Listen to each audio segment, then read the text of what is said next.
अस्सलामुअलैकुम दोस्तों, आज हम पढ़ने जा रहे हैं टाइप्स ऑफ अप्रोक्सीमेट और रफ कास्ट एस्टीमेट। इससे पहले हमारी जो वीडियो थी वो अप्रोक्सीमेट के बारे में थी, उसके बारे में डिटेल से हमने पढ़ा था। अप्रोक्सीमेट या रफ कास्ट एस्टीमेट की आज हम टाइप्स के बारे में पढ़ेंगे। देखिए दोस्तों, अगर इसकी टाइप्स की देखें जो, तो इनकी टाइप्स होती हैं plinth area, plinth area method. Plinth area method ये एक टाइप है इसकी। दूसरी जो टाइप पढ़ेंगे इनकी वो cubical content, cubical content method. और तीसरी जो टाइप पढ़ेंगे इसकी वो unit base method, unit bed method.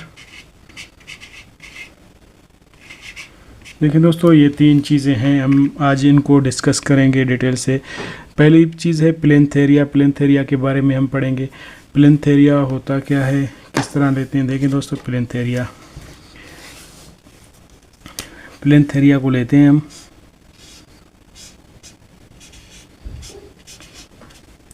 Plinth area.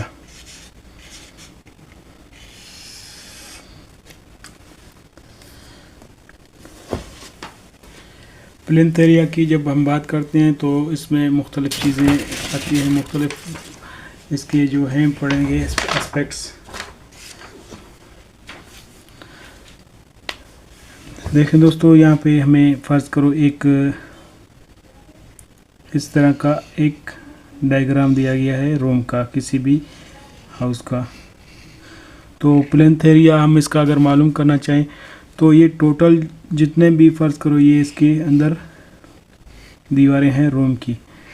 Plinth area जो होता है टोटल जो इनकी लेंथ है फ्लोर लेवल तक, length of walls floor level तक, ये जो आपको नज़र आ रही है ये आउटर वॉल जो होती हैं इनको कहते हैं प्लिंथ एरिया। Plinth area.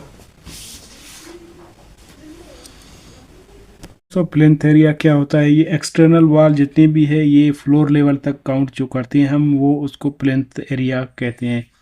अगर इसको मैं लिख लूँ तो इस तरह लिखेंगे इसको, plinth area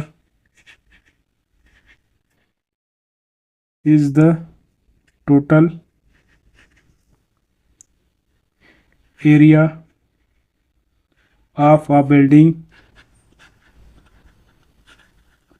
total area building का होता है including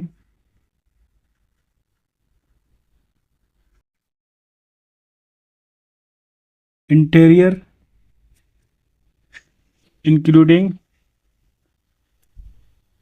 interior and exterior.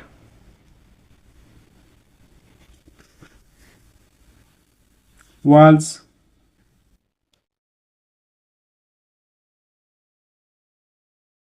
measured 8 floor level of the building। देखिए दोस्तों, वही बात है, फ्लोर लेवल पे जो भी काउंट करेंगे, जैसा कि ये आप देखें, ये कोई भी एक ये देखें, ये फ़र्ज़ करो ये जो है उसकी एक्सटर्नल वाल है। तो प्लिंथ एरिया जो होता है ये एक्सटर्नल वाल से लेके पूरा जो इंक्लूड होता है ये एरिया क्या कहलाता है, प्लिंथ एरिया। जितना भी एरिया हुआ प्लिंथ एरिया कहलाता है। अब देखें दोस्तों, एक इंतहाई अहम चीज़ है प्लिंथ एरिया में। प्लिंथ एरिया में हमेशा पूछा जाता है कौन से एरिया जो है प्लिंथ एरिया में काउंट करते हैं, किसको नहीं करते। अब देखें, मैं इसको अगर ये यूँ कहना चाहूँ,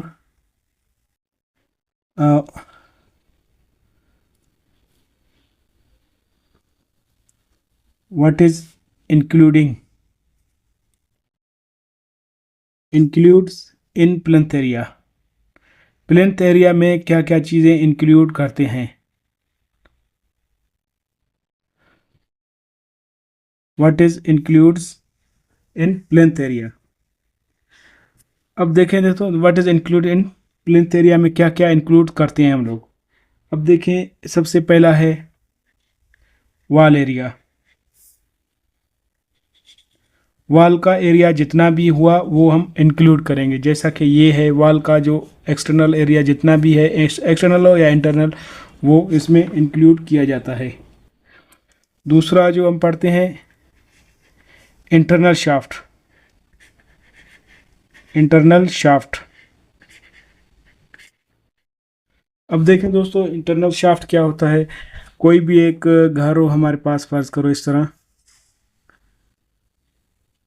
तो यहाँ पे उसके लिए वेंटिलेशन के लिए एक शाफ्ट दिया जाता है इस तरह का।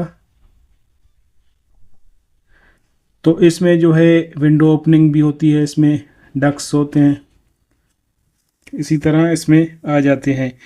तो इसको कहते हैं, अगर ये लेस देन 2 मीटर स्क्वायर हो तो ये इसमें काउंट होता है। प्लिंथ एरिया में इंटरनल शाफ्ट काउंट होगा जब उसकी जो है एरिया हो लेस देन 2 मीटर स्क्वायर हो, उसको करते हैं। ये किस लिए उसमें देते हैं, वेंटिलेशन के लिए हो सकता है, वेंटिलेशन के लिए होगा, या लिफ्ट के लिए भी हो सकता है, डक्ट्स के लिए होता है,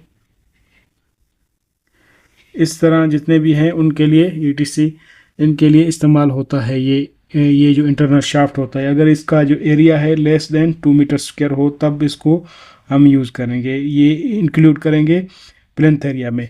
तीसरे नंबर पे देखें दोस्तों, अगर हम बात करें staircase. Staircase, internal staircase. अगर कोई घर में अंदर सीढ़ियाँ, जैसा कि फर्ज करो कोई भी एक घर है, यहाँ पे सीढ़ियाँ कुछ हैं, तो इंटरनल अगर सीढ़ियों का कोई इस तरह का सिस्टम है तो उसको भी हम इसमें काउंट करेंगे प्लिंथ एरिया में। अब देखें दोस्तों, तीसरा जो चौथा जो हम देखेंगे, porches. Porch of non cantilever.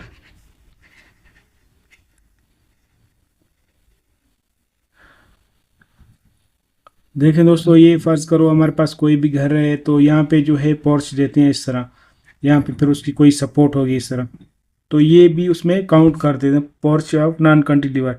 जो कि नॉन कैंटिलीवर हो तो उसको काउंट करते हैं प्लिंथ एरिया में।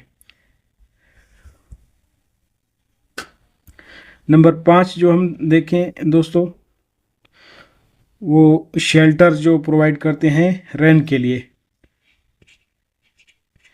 Shelter provided for rain. Rain के लिए जो शेल्टर प्रोवाइड करते हैं उसको भी हम उसमें प्लिंथ एरिया में काउंट करते हैं। देखिए दोस्तों, ये तो वो एरिया थे जो कि प्लिंथ एरिया में हमने काउंट किए। अब देखें वो एरिया पढ़ेंगे जो कि काउंट नहीं करते हैं या एक्सक्लूड करते हैं। ये तो थे सारे include. What is exclude in plinth. Plinth area में कौन सा एरिया है जो प्लिंथ एरिया में काउंट नहीं करते, अब वो पढ़ेंगे। देखें दोस्तों, इनका अगर देखें, सबसे पहले cantilever porch. Cantilever porch, cantilever porch कौन से होते हैं, ये जैसा कि यही एक घर है, यहाँ पे जो है यहाँ पे कुछ पोर्च बनाए हुए हैं, लेकिन वो कैंटिलीवर कैंटिलीवर है, मतलब एक सपोर्ट से। या इस तरह देखें, यहाँ पे एक घर है, यहाँ पे जो है ये जो एक्सटेंड है ये कैंटिलीवर है, ये भी इसमें काउंट करेंगे कैंटिलीवर पोर्च। दूसरा जो काउंट नहीं करेंगे वो इसमें है एक्सटर्नल स्टेयर। इंटरनल स्टेयर तो हो गए थे, एक्सटर्नल स्टेयर देखें दोस्तों, इंटरनल तो काउंट हो गए। कुछ बाज़ औक़ात जो है इस पे जो सीढ़ियाँ देते हैं घर के आउटसाइड पे देते हैं। जब घर के आउटसाइड पे ये जो सीढ़ियाँ देते हैं इनको हम फिर काउंट नहीं करते प्लिंथ एरिया में। तीसरा अगर देखें, shaft area greater than 2 metre square. वही बात है 2 से कम हुआ तो उसमें इंक्लूड करेंगे प्लिंथ एरिया में, अगर 2 से ज़्यादा हुए तो वो उसमें काउंट नहीं होगा। Greater than 2 metre square, 2 metre square से जैसे कि ये था शाफ्ट एरिया, अगर इसका जो एरिया है 2 मीटर स्क्वायर से ज़्यादा हो गया तो वो हम काउंट नहीं करेंगे इसमें प्लिंथ एरिया में। Area of loft, area of loft भी जो है हमारे पास वो काउंट देखें दोस्तों। लॉफ्ट क्या होता है, फर्ज करो यहाँ पे एक जो मंजिल है यहाँ पे है, दूसरी मंजिल यहाँ पे, ये 2 फ्लोर है आपस में, इन फ्लोर के दरमियान में भी जो है आपने यहाँ पे कोई स्ट्रक्चर प्रोवाइड किया है, इसको कहते हैं लॉफ्ट। ये जो है ये भी हम काउंट नहीं करते उसमें, जैसा कि ये आपको नज़र आ रहा है। अब देखें दोस्तों, अगर छठे नंबर पे हम देखें तो हमारे पास वो एरिया जो काउंट नहीं होता है वो है अनक्लोज बालकनी।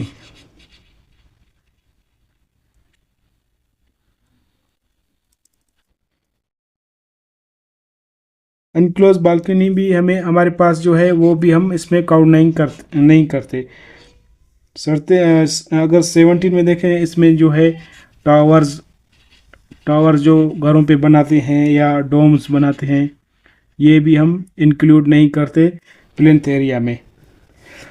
अगर 8वें नंबर पे देखें तो बाज़ औक़ात सन शेड जो होते हैं, सन शेड जो होते हैं वो भी हम काउंट नहीं करते प्लिंथ एरिया में, सन शेड भी काउंट नहीं करते। नंबर 9 में हम देखें तो 9 पे हमारे पास जो आता है कॉर्निस जो है वो भी हम काउंट नहीं करते।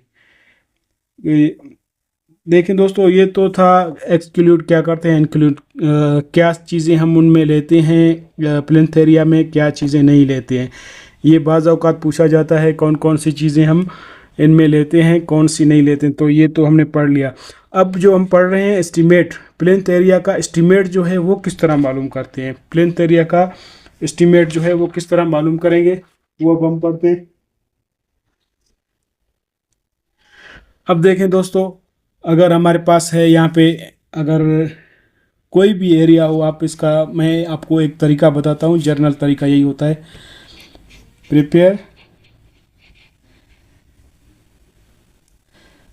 Prepared plinth area of a building.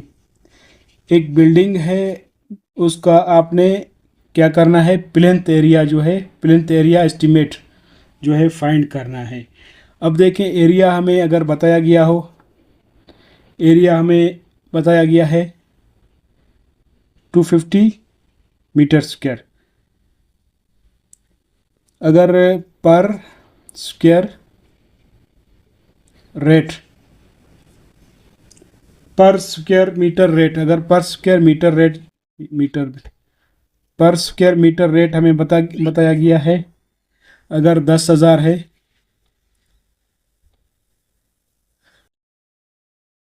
10,000 पर मीटर स्क्वायर हमें है, तो हमें इस बिल्डिंग का एरिया मालूम करना है। एरिया तो हमें दिया गया है, हमें इस बिल्डिंग का कॉस्ट मालूम करना है, कॉस्ट क्या पड़ेगी।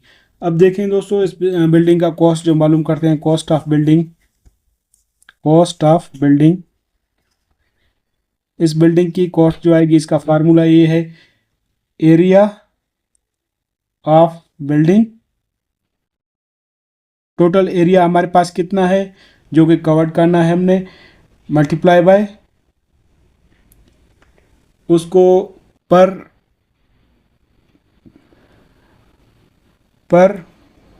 मीटर स्क्वायर रेट, इसका क्या होगा। तो बिल्डिंग का एरिया हमारे पास कितना है, फ़र्ज़ करो यहाँ पे बिल्डिंग का एरिया हमें जो दिया गया था वो कितना है, 250 मीटर स्क्वायर एरिया है। पर स्क्वायर रेट कितना आ रहा है हमारे पास, 10,000 मीटर स्क्वायर आ रहा है। तो अब देखें दोस्तों, इसका अगर कॉस्ट मालूम करें, कॉस्ट कैसे होगा, कॉस्ट इसका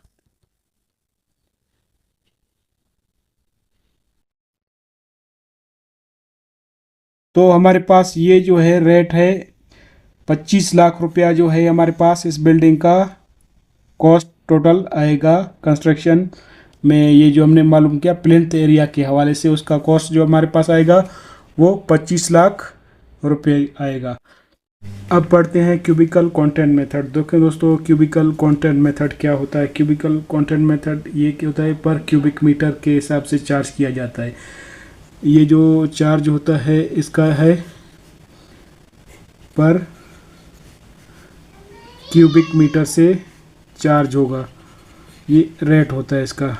अब देखें दोस्तों, पर क्यूबिक मीटर ये जो होता है बाज़ औक़ात ये जो है मल्टी स्टोरी बिल्डिंग के लिए होता है। मल्टी स्टोरी बिल्डिंग, जितनी भी मल्टी स्टोरी बिल्डिंग होती हैं उनके लिए होता है। तीसरे नंबर पे अगर हम देखें क्यूबिकल कंटेंट मेथड जो होता है ये मतलब ज़्यादा बेहतर होता है दोनों की निस्बत से। क्यूबिकल कंटेंट मेथड जो होता है is better than two other rough cost estimate method.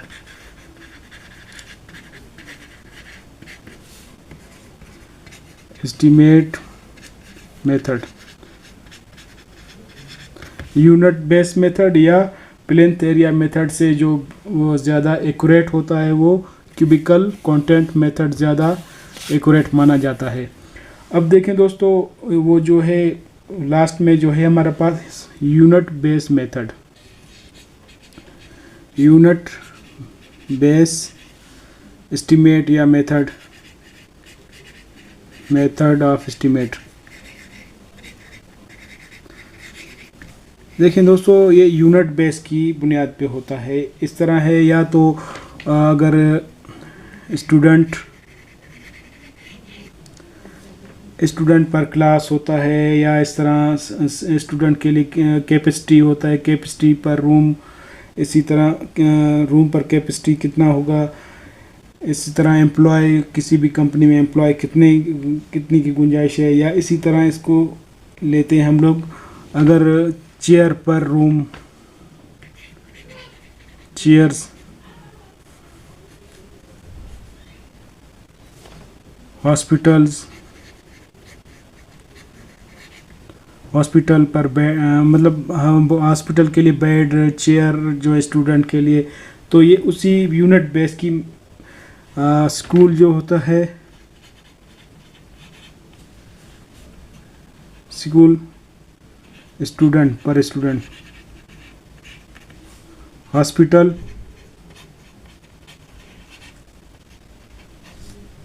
Bed पर बेड। इसी तरह अगर क्लासरूम तो कितने आपने बनाना है, तो कितने चेयर के पर चेयर कितनी उसमें आनी चाहिए। तो ये यूनिट बेस मेथड इस तरह होता है, ये यूनिट बेस पे होता है। अगर हॉस्पिटल बना रहे हैं तो हॉस्पिटल में रूम में कितने बेड होने चाहिए। अगर आप क्लासरूम बना रहे चाहें तो क्लासरूम में कितनी चेयर होनी चाहिए। अगर आप एक इसी तरह एक कोई हॉल, कम्युनिटी हॉल बना रहे हैं तो कितने उसमें जो है कितने उसमें बंदे आने चाहिए। तो इसी तरह यूनिट बेस मेथड को लिया जाता है।